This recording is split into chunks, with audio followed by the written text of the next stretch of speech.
Mesdames et messieurs, bonsoir et merci d'avoir choisi Canal 3 Bénin pour vous informer. Voici les titres du journal. Les industriels dont le besoin d'énergie électrique est largement supérieur à celle qui leur est actuellement fournie seront bientôt satisfaits. D'importants travaux sont en cours pour rétablir la situation et permettre aux unités industrielles de fonctionner à plein régime. Et c'est justement pour constater l'évolution des travaux qu'une délégation conduite par le ministre de l'Énergie a effectué une visite de terrain ce mercredi. Démarrage officiel du centre incubateur du lycée technique Koulibaly de Cotonou ce mardi. C'est une formation d'entrepreneurs juniors qui prend en compte 3 filières professionnelles à savoir bâtiments et travaux publics, électricité et mécanique automobile. 12 mois durant, les participants vont améliorer leurs capacités entrepreneuriales. Sobebra vous décode le code, c'est le thème de la campagne lancée ce mardi par les responsables de la société béninoise de brasserie. Objectif, sensibiliser les populations sur le respect du code de la route en cette période des fêtes de fin d'année. La campagne a donc démarré le 15 décembre et prendra fin le 15 mars 2021. Voilà pour les titres. Mesdames et messieurs, tout de suite, le développement. La Société béninoise d'énergie électrique s'active pour soulager les difficultés des industriels dont le besoin en énergie électrique est largement supérieur à celle qui leur est fournie. D'importants travaux sont en cours pour rétablir la situation et permettre aux unités industrielles de fonctionner à plein régime. Ce mercredi, le ministre de l'Énergie, le directeur général de la SB2E et celui de l'APS se sont rendus sur le site de Dongako pour le point d'évolution des travaux. La délégation s'est également rendue à la Société béninoise de brasserie pour le même exercice. Le point de la visite avec Idrissou Boukari.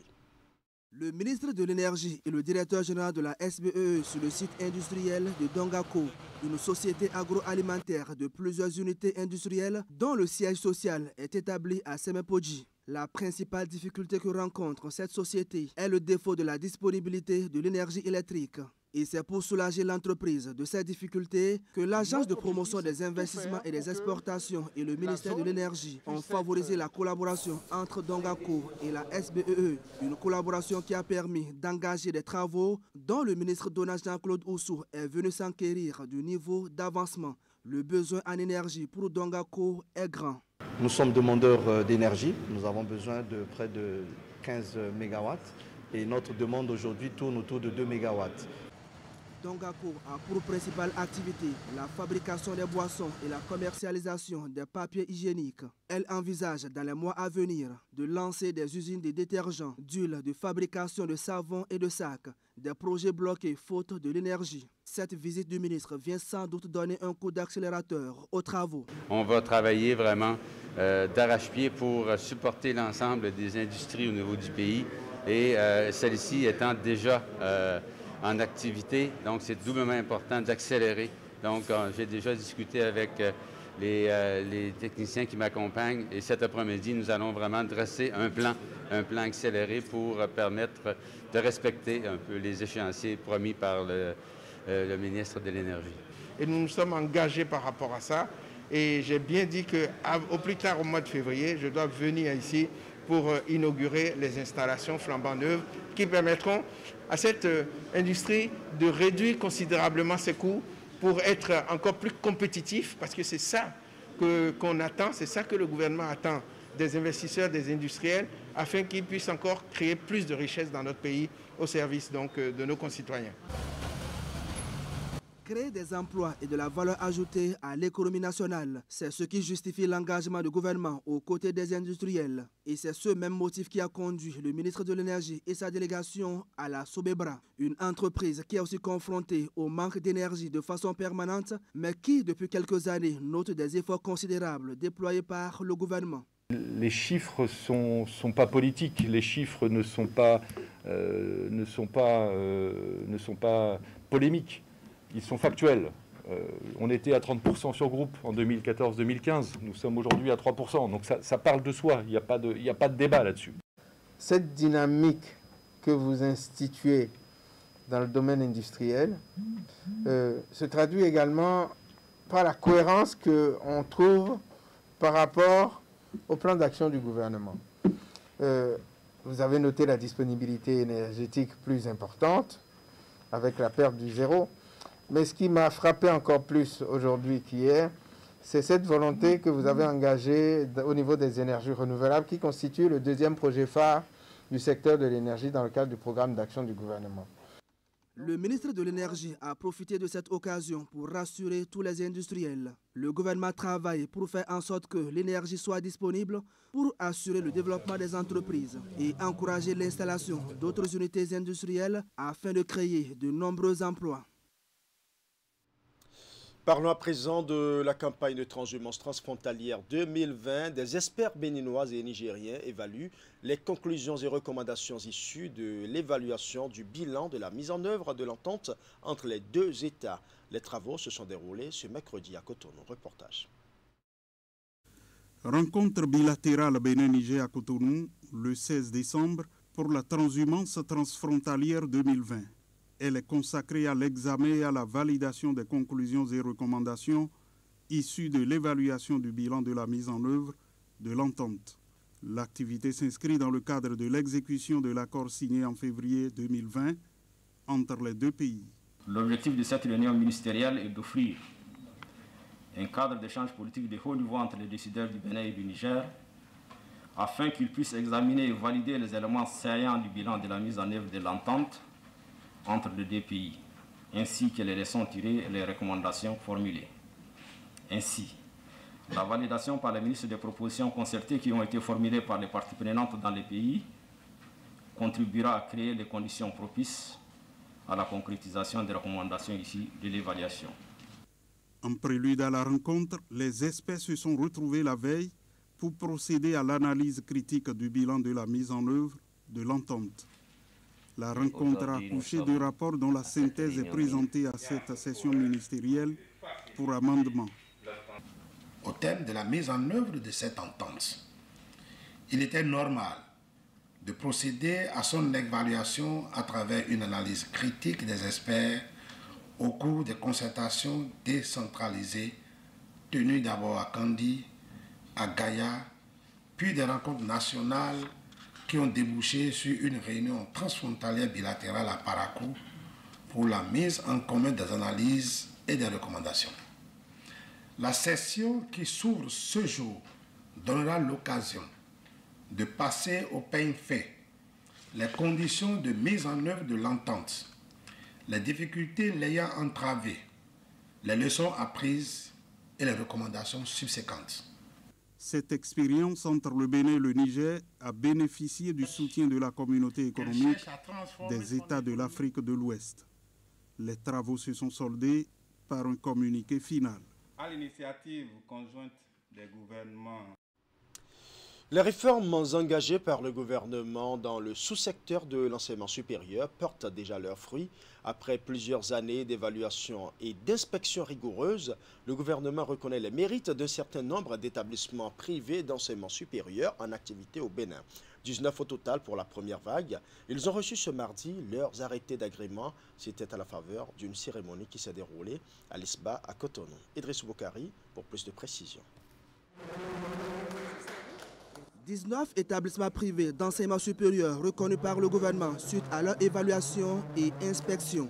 Une reconnaissance matérialisée par cette remise des arrêtés d'agrément aux promoteurs de ces universités privées par la ministre de l'Enseignement supérieur et de la Recherche scientifique. L'attente a été longue, mais c'est désormais chose faite et c'est la concrétisation d'une des réformes majeures opérées dans le secteur depuis 4 ans. La ministre Éléonore Yahi Ladekan félicite et encourage les récipiendaires pour plus de performances. Bravo à vous, bravo. Chef de l'État, chef du gouvernement, qui est le premier en termes de manager à soutenir et encourager la réforme, me charge de vous féliciter et de vous dire que vos doléances sont parvenues à ses oreilles. Le processus a été long, effectivement, mesdames et messieurs, et vous avez été endurants.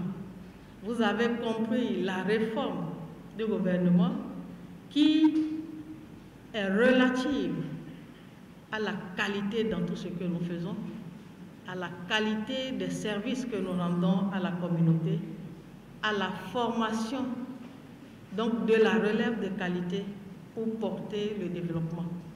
C'est de ça qu'il s'agit, et que ce soit le privé ou le public, on se donne la main pour justement animer nos fonctions selon cette orientation.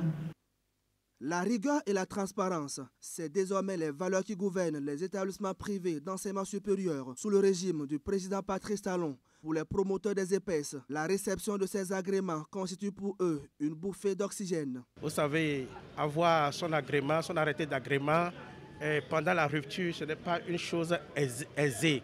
Et ces écoles ont vraiment travaillé, et elles ont vraiment travaillé. C'est ce qui couronne la cérémonie de ce soir. C'est une cérémonie historique. D'accord, c'est une cérémonie vraiment historique. Ce n'est pas facile, mais par la grâce de Dieu, nous sommes arrivés à destination. Donc, c'est vous dire que c'est un sentiment de joie, de grande satisfaction qui m'anime ce soir. Et nous voyons que les réformes engagées depuis 2017 au niveau de l'enseignement supérieur, c'est maintenant que nous sommes en train d'avoir les fruits de ces réformes. Et la concrétisation de ces réformes aujourd'hui, ça a été la remise des arrêtés d'agrément. Et en même temps, ça nous permet de nous placer, comme on l'a déjà été par le passé, étant la toute première école dans le secteur des énergies renouvelables, d'être reconnue en tant qu'une structure de la sous-région d'ailleurs qui travaille dans le secteur des énergies et énergies renouvelables. Je voudrais remercier tous les acteurs principaux, notamment tous les membres de l'association que j'ai dirigée pendant 4 ans, l'association des grandes écoles, instituts et universités privées du Bénin, et tous les autres acteurs des EPS qui ont travaillé d'arrache-pied pour que nous soyons là. Remercier aussi les autorités et remercier le gouvernement de la rupture qui a pris son temps pour examiner la qualité de ce qui a été fait.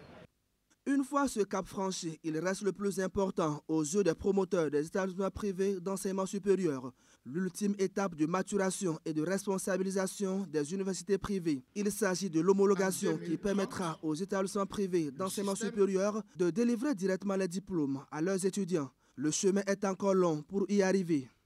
Les sacrifices au niveau des homologations, ça va être essentiellement la qualité. Et aussi l'honnêteté dans le travail, et c'est ça qui va nous amener à l'homologation, parce que à l'homologation nous serons admis à délivrer nos diplômes, et s'il n'y a pas la qualité et l'honnêteté, la confiance que le gouvernement doit nous faire doit passer à côté, et ce n'est pas intéressant.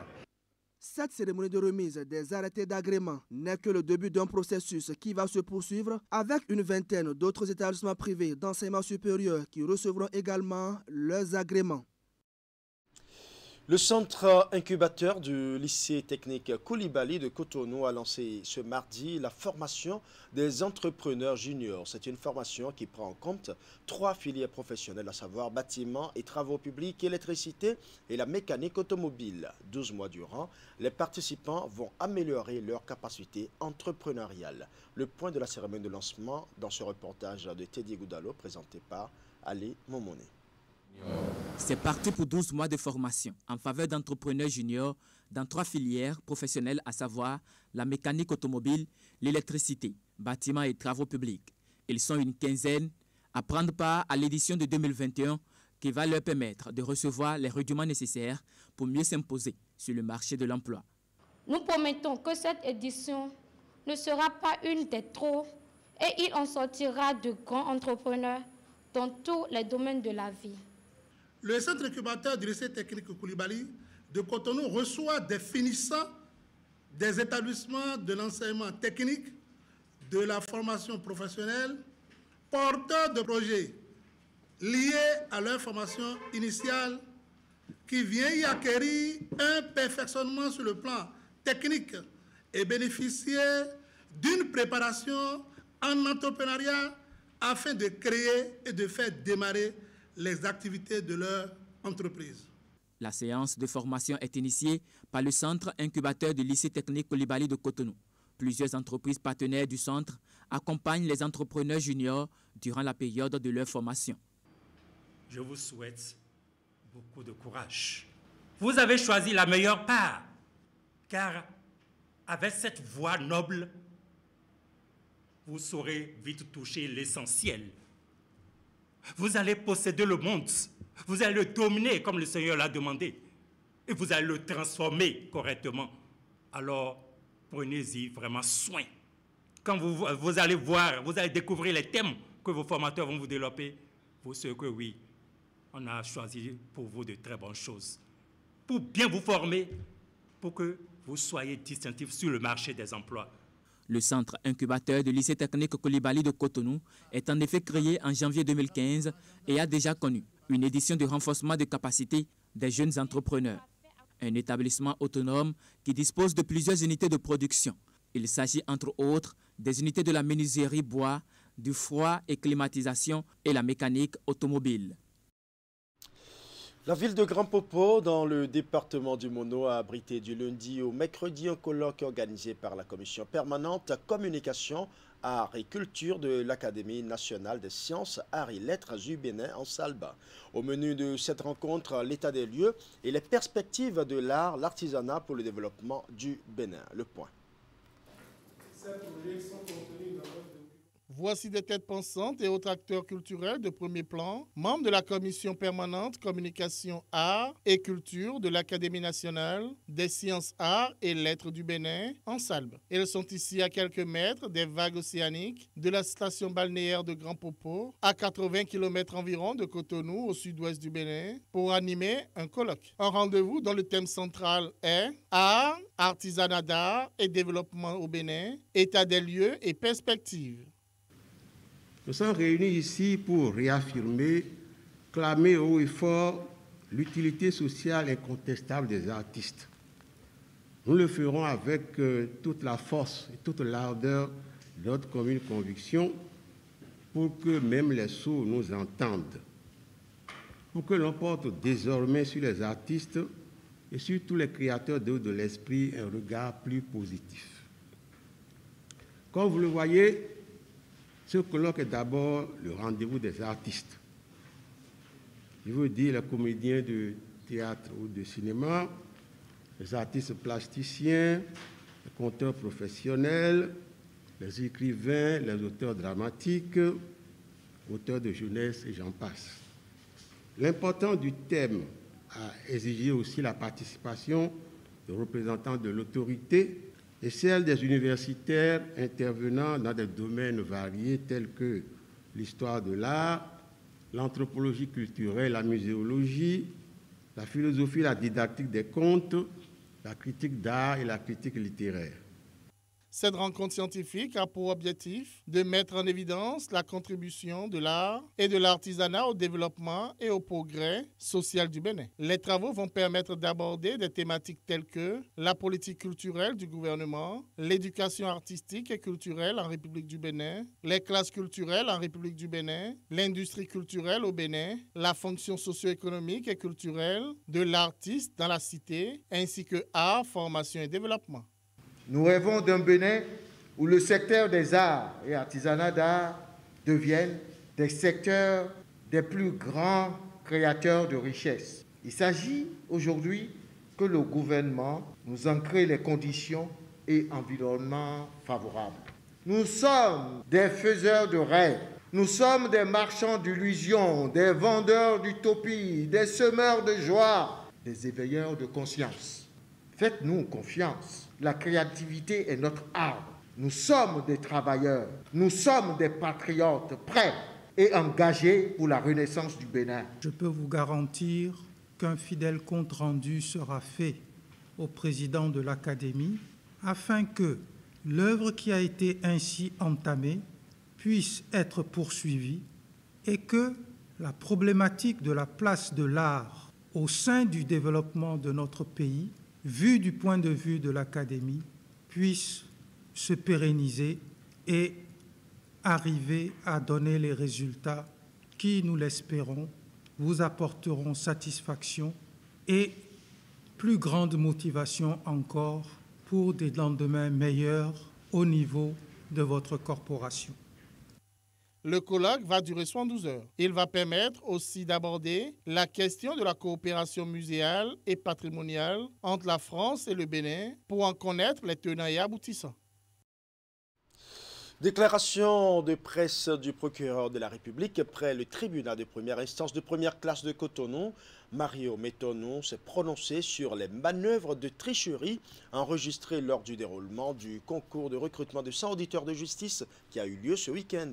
Le procureur de la République exige l'ouverture d'une enquête à cet effet pour punir les auteurs et les complices de ces manœuvres de tricherie. Suivant. Le 2 septembre 2020, le Conseil des ministres a pris la décision de procéder au recrutement de 100 auditeurs de justice. Le concours organisé à cet effet s'est effectivement déroulé le week-end dernier, les samedis 12 et dimanche 13 décembre 2020. Alors que l'épreuve de procédure pénale se déroulait dans l'après-midi du samedi, 2 candidates ont été surprises dans des manœuvres de tricherie. L'une a été vue en train de manipuler un téléphone portable par lequel elle correspondait avec une personne extérieure, l'autre avec des documents écrits en forme de brouillon qui n'étaient pas ceux fournis par le centre d'examen. L'une et l'autre ont été sorties de la salle d'examen et expulsés du centre de composition. Aussitôt qu'il en a été informé, le parquet de Cotonou a ordonné l'ouverture d'une enquête qui a été confiée à la brigade économique et financière. Cette unité a été instruite aux fins d'interpeller, de placer en garde à vue les mis en cause ainsi que tous leurs complices. Dès la clôture de l'enquête, ces personnes seront présentées au procureur de la République et feront l'objet de poursuites judiciaires exemplaires. Il est à rappeler que la fraude dans les examens et concours est prévue et punie par les articles 754 à 757 du Code pénal et que les auteurs ou complices de cette infraction sont passibles de 5 ans d'emprisonnement et de 5 millions de francs CFA d'amende. Enfin, le parquet de Cotonou saisit cette occasion pour lancer à nouveau un appel au sens civique et moral, ainsi qu'à la responsabilité de tous nos concitoyens. Je vous remercie.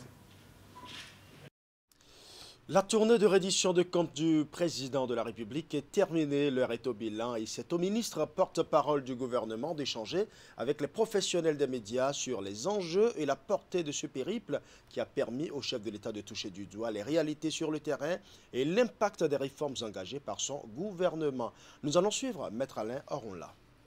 Nous n'allons pas nier que, avant l'avènement du président Patrice Talon, notre pays vivait certes, mais le dynamisme insufflé par le gouvernement de la rupture a permis à notre pays, en l'espace de 4 ans, de changer de cap, d'accélérer le rythme du développement. Cela est incontestable. Et le président de la République, dans une humilité, a constaté avec nos compatriotes sur place qui ont accompagné la démarche que de 2016 à ce jour, notre pays est en chantier. En chantier parce qu'il y a des champs de construction qui ont été ouverts ci et là. Parce que tout le monde constate, et on ne le répétera pas assez, que des routes sont en construction, que des hôpitaux sont en construction, que des marchés de type moderne sont en construction, que des stades sont en construction, que le système éducatif est en train d'être rebâti, que ce qui nous a manqué pendant de nombreuses années, de nombreuses décennies, Je veux parler de l'eau et l'eau potable à tous les Béninois. Nous avons constaté, et le président de la République a partagé ce constat avec nos compatriotes et donc avec vous aussi, que nous avons réglé un problème ennuyeux depuis des années, celui de l'énergie. Nous avons vécu la fatalité du sous-développement parce que le président a rappelé à l'occasion de cette tournée que nos prédécesseurs ont tenté de construire une centrale thermique électrique qui a coûté 40 milliards à nos finances et que ces 40 milliards, pour reprendre l'expression du président de la République, ne sont même pas parvenus à allumer une seule ampoule, une seule lampe. Donc c'était un fiasco total. Et bien sûr, les décombres de cette centrale mal pensée, mal conçue, ou en tout cas non exécutée, en l'espace de 2 ans et demi, on a bâti une autre centrale qui couvre nos besoins en énergie à hauteur de 50%. La route du développement passe par le développement de la route. C'est répondant à cette logique qui, jusqu'à il y a quelques années, n'était qu'un vain slogan que le régime du président Patrice Talon, avec abnégation, s'est investi dans une construction effrénée d'infrastructures routières. À Cotonou, vous voyez les villes, les rues bitumées, c'est-à-dire qu'on relie chaque commune à l'autre, chaque arrondissement à l'autre, chaque rue à l'autre. Un double programme dit d'asphaltage, donc de bitumage, de nos rues à l'intérieur des villes et de toutes les villes du Bénin, de la même manière qu'un développement, une extension du réseau autoroutier pour relier les localités les unes aux autres et préparer le transport efficace de ce que nous produisons dans nos différents greniers, dans nos différents bassins. Parce que vaut la production cotonnière, là où nous sommes devenus premiers, de Banikwara, si nous ne pouvons pas l'acheminer facilement vers Cotonou?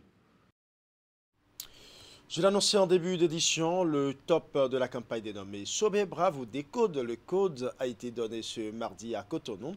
C'est une initiative des responsables de la société béninoise de brasserie qui vise à sensibiliser les populations sur le respect du code de la route en cette période des fêtes de fin d'année. Elle a donc démarré le 15 décembre et prendra fin le 15 mars 2021. Suivant.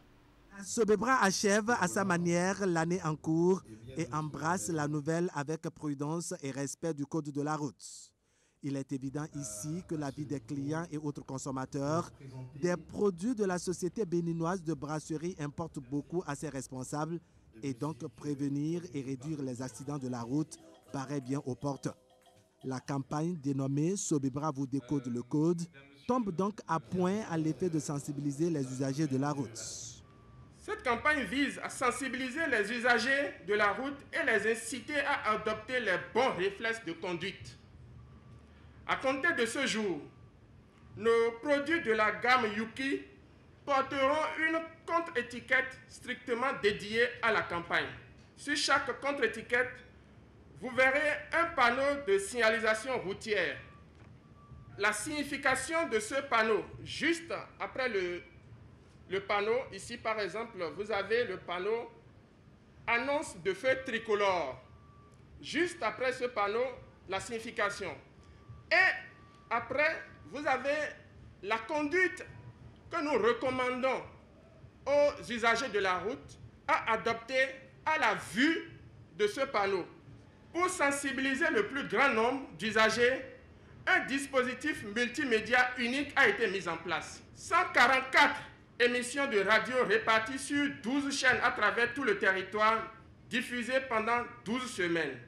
La municipalité de Cotonou marque sa totale adhésion à cette initiative de la Sobebra. Cette activité à travers laquelle la Sobebra dote 10 carrefours de la ville de Cotonou de panneaux de signalisation repose sur une double approche.